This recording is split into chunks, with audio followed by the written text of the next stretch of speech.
एक गांव में मदन नाम का आदमी रहता था। मदन के पास एक छोटा सा जमीन का टुकड़ा था। उस जमीन में तरबूज उगाने का काम करता था। वह रोज तरबूज तोड़ता और बेचता था।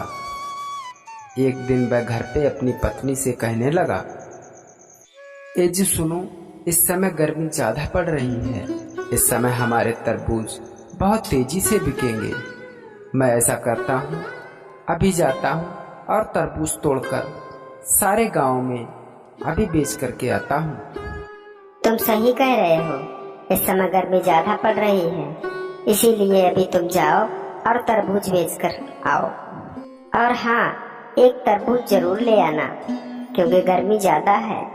घर पे लाओगे तो हम सब लोग मिल करके खा लेंगे। ठीक है सुनीता, मैं अभी जाता हूँ और तरबूज बेचकर शाम को तुम्हारे लिए एक तरबूज ले आएंगे। वह तरबूज बेचने के लिए निकल पड़ता है। उसके सारे तरबूज बिक जाते हैं। मात्र एक तरबूज बचा था और वह तरबूज लेकर के अपने घर की तरफ आ रहा था। रास्ते में उसे किसी बच्चे की रोने की आवाज सुनाई दी।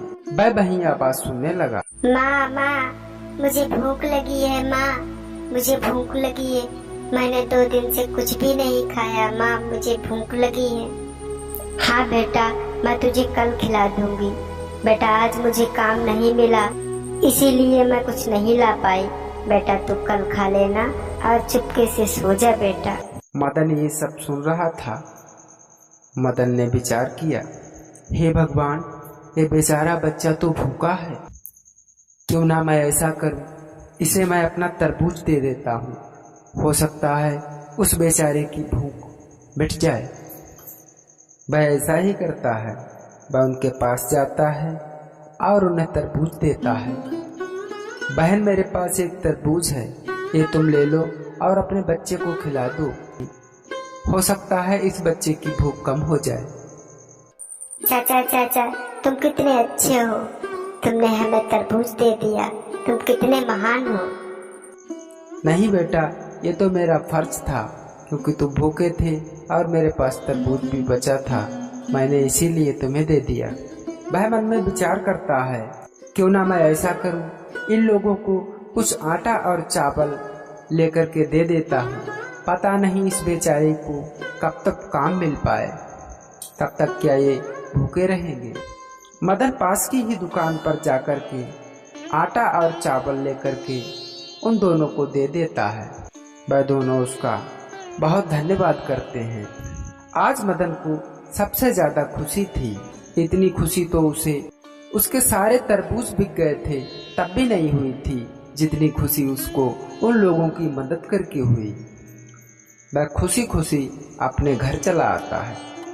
मदन का एक दोस्त था जिसका नाम दामोदर था। दामोदर उसकी कामयाबी से बहुत ज्यादा जलता था, क्योंकि उसके पास मदन से ज्यादा जमीन थी, लेकिन उसकी फसल हमेशा अच्छी नहीं होती थी। क्योंकि वह फसल का ध्यान ही नहीं देता था, इसीलिए उसकी फसल अच्छी नहीं हो पाती थी। और वह जलता हमेशा मदन से था, क्योंकि मदन मेहनती था और मेहनत के कारण उसकी फसल बहुत अच्छी होती थी। दामोदर ने एक दिन अपने मन में विचार किया, इसका धंधा जब से अच्छा चलने लगा है, तब से जहाँ देखो तहाँ इतराता फिरता है। क्यों ना मैं इसकी सारी फसल ही बर्बाद कर दूं।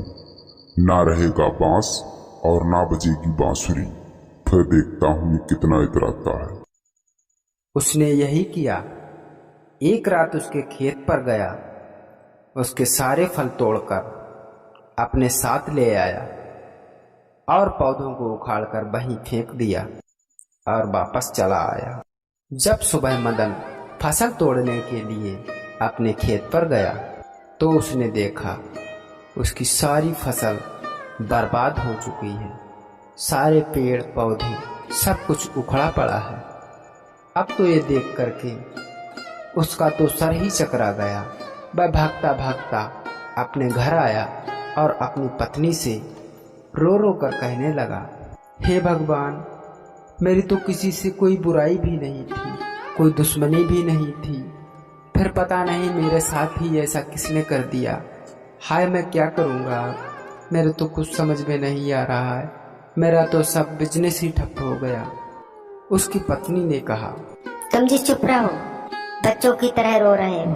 हमें भगवान पर पूरा भरोसा है, हमारे साथ बुरा नहीं हो सकता है।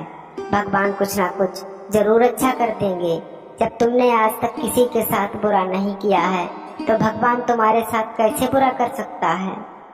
हमें अपने मन में विश्वास रखना होगा। वह दोनों उसी समय खेत की तरफ निकल पड़ते हैं। वह दोनों अपने खेत की हालत देखते हैं तो हालत तो वास्तव में ही बहुत खराब थी। उन्होंने देखा कि एक पेड़ पर एक छोटा सा तरबूज लगा हुआ था। उस तरबूज को वह तोड़ लेते हैं और उसको घर पर ले आते हैं। वह मन में विचार करते हैं, हम इसी के बीज निकालकर फिर से खेती करेंगे और फिर एक दिन हमारा अच्छा बिजनेस चल पड़ेगा। और जब सुबह हुई तो उनके घर में खाने के लिए भी कुछ नहीं था, बस एक वही तरबूज रखा था। तभी उनके घर पर एक बूढ़ी माई आ जाती है। बूढ़ी माई काफी कमजोर और भूखी लग रही थी। बूढ़ी माई ने कहा, बेटा, ओ बेटा। हाँ माँ जी, क्या बात है? बेटा, अगर कुछ खाने को हो तो दे दे बेटा, मैं आज 3 दिन से भूखी हूँ, कुछ दे दे बेटा। वह दोनों अपने मन में विचार करते हैं कि खाने के लिए तो कुछ भी नहीं है, हमारे पास मात्र एक ये तरबूज रखा है। अगर हम ये तरबूज इन बूढ़ी माई को खिला देंगे तो फिर हम अपने खेत में फिर से फसल कैसे उगा पाएंगे। यही मन में सोच रहे थे, लेकिन उन्होंने वह तरबूज उन बूढ़ी माई को दे दिया।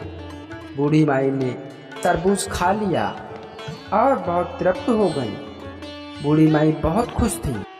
मदन और सुनीता भी बहुत ज्यादा खुश थे, क्योंकि उन्होंने किसी भूखे की मदद की थी और उसका पेट भराया था। बेटा, तुमने मुझ जैसी भूखी की मदद की है। बेटा, मैं तुमसे बहुत खुश हूँ। बेटा, बोल, अगर तेरी कोई इच्छा हो, मैं वो इच्छा पूरी कर सकती हूँ। बोल, तेरी क्या इच्छा है? नहीं माँ जी, हमारी कोई इच्छा नहीं है। माँ जी, हमारा छोटा सा खेत था, हम लोग तरबूज उगाने का काम करते थे, लेकिन किसी ने हमारी सारी फसल बर्बाद कर दी है। उसी के चलते हम थोड़ा परेशान हैं और हमें कोई दुख नहीं है, क्योंकि हमारा काम चलता था तो हमारा परिवार भी चलता था, हमें कोई दिक्कत नहीं थी। और जब से हमारा खेत उजड़ गया है तब से हम मुसीबत में चल रहे हैं। बेटा, तेरी अच्छाई से हम बहुत खुश हैं, इसीलिए आज मैं तेरी मदद करूंगी। बेटा, मैं ये कुछ जादुई बीज तुझे दे रही हूँ और इन बीजों को तू खेत में डाल दे। इससे तेरी फसल एक ही रात में पहले जैसी हो जाएगी। और हाँ, अगर जो भी इस बार तेरी फसल बर्बाद करने की कोशिश करेगा तो उसे अंजाम भुगतना पड़ेगा। मदन बूढ़ी माई से बीज ले लेता है और उन बीजों को खेत में डाल देता है। और वह दोनों जब सुबह को अपने खेत पर जाते हैं तो देखते हैं कि फसल तो पहले जैसी बहुत ही सुंदर और पहले जैसी ही हो गई थी। मदन अब फिर से अपना काम शुरू कर देता है।